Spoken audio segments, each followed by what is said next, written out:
నమస్తే welcome to Hamara Hyderabad news updates. ఇక వివరాల్లోకి వెళ్తే హఠాత్తుగా కేబుల్స్ కత్తిరించడం అన్యాయమని federation of aerial cable operators నిరసన తెలుపుతున్నారు.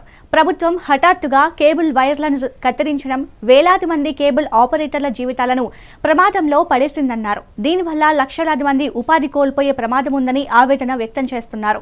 ప్రభుత్వ ప్రసారాలు, సభలు, పథకాలు ఇంటింటికి చేరవేయడంలో కేబుల్ ఆపరేటర్లు కీలక పాత్ర పోషిస్తున్నారన్నారు.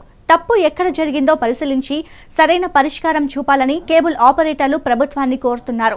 వాళ్ళు ప్రభుత్వంతో కలిసి పనిచేయడానికి సిద్ధంగా ఉన్నారన్నారు. కానీ వారి జీవనోపాధిని కాపాడాలని విజ్ఞప్తి చేస్తున్నారు. రాష్ట్ర ప్రభుత్వం మళ్లీ పునరాలోచన చేసి చర్చలు జరిపి స్థిరమైన నిర్ణయం తీసుకోవాలని డిమాండ్ చేస్తున్నారు. దశాబ్దాలు 30 సంవత్సరాల నుంచి ఉన్న ఇండస్ట్రీని మీరు 3 రోజుల్లో 4 రోజుల్లో బ్యూటిఫికేషన్ చేసి క్లీన్ చేయమని చెప్పి అనడం ఎంతవరకు కరెక్ట్? ఈ ఇండస్ట్రీ మీద కేబుల్ టీవీ, ఇంటర్నెట్, కమ్యూనికేషన్ మీద ఆధారపడి డైరెక్ట్ గా 5 లక్షల మంది ఎంప్లాయ్మెంట్ ఉంది. ఈ 5 లక్షల ఎంప్లాయ్మెంట్ ఇండైరెక్ట్ గా ఇంకొక 10 లక్షలు, మొత్తం 15 లక్షల మంది ఎంప్లాయ్మెంట్ ఈ ఇండస్ట్రీ మీద ఆధారపడి ఉన్నారు. వీళ్ళందరూ రోడ్డు మీద పడి ఇబ్బంది పడుతున్నారు.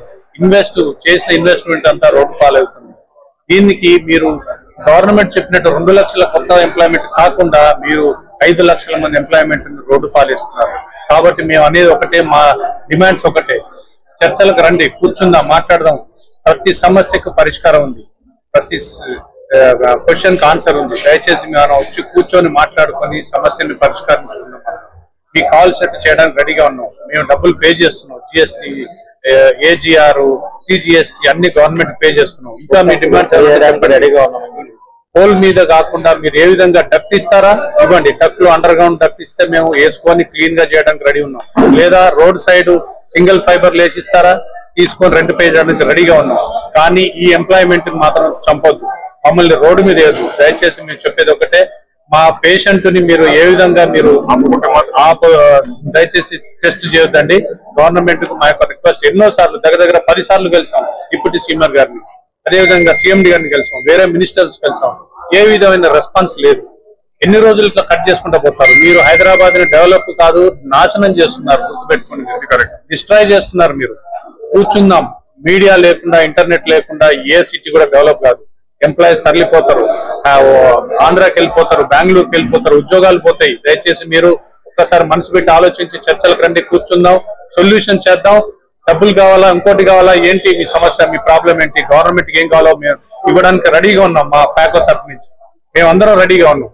దయచేసి మమ్మల్ని నాశనం చేయదు. సిఎండి గారికి ఇచ్చాము, డిప్యూటీ సీఎం గారికి ఇచ్చాము. అయినా కూడా వాళ్ళు మేము ఆపుతాము, చేస్తామంటున్నారు. మమ్మల్ని వర్క్ చేయమంటున్నారు. బ్యూటిఫికై చేయండి, సింగిల్ బంచ్ చేయమంటున్నారు. సింగిల్ బంచ్ చేసిన తెల్లారిపోయి మళ్ళీ కట్ చేస్తున్నారు.